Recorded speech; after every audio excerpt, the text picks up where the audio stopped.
anak ako ng Diyos. Iba ako sa mundo. Hindi ako makamundo. Hindi ako sumusunod sa uso ng mundo. Hindi ako sumusunod sa agos ng mundo. Iba ang isip ko. Utak nila, ganito, ganyan, pera, ganito, ganito. Pwede ako sumama sa kanila, hindi nila ako nakahawakan. Magkaiba kami ng level ng pag-iisip. Nahalo ako sa mundo na mamalingke. Kasama ko makamundo, mga tao. Pero yung thought niya, alam na alam ko, makamundo. And I know, hindi nila ako mahahawakan consciously.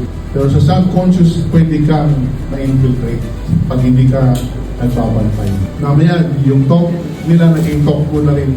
Pero ikaw nag-worship pa rin kay Lord ka eh. Pero nasa mundo ka, tunilugay, yung color nila, nakiking-color ka na rin. Pati passion na lang, nakikipassion ka. Pero balik sa church ka, worship ka pa rin. Until one day you realize, teka, unti-unti na yata na-infiltrate ng mundo. Back, renew your mind. Be transformed by the renewing of your mind.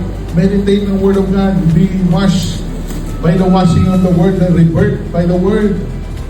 And later on, pagbalik mo sa mundo, naisahan nyo ako dati, ngayon, hindi na. Ngayon, mas careful pa ako. Wala na kayong kukunin sa akin. Kayo, meron akong kukunin sa inyo.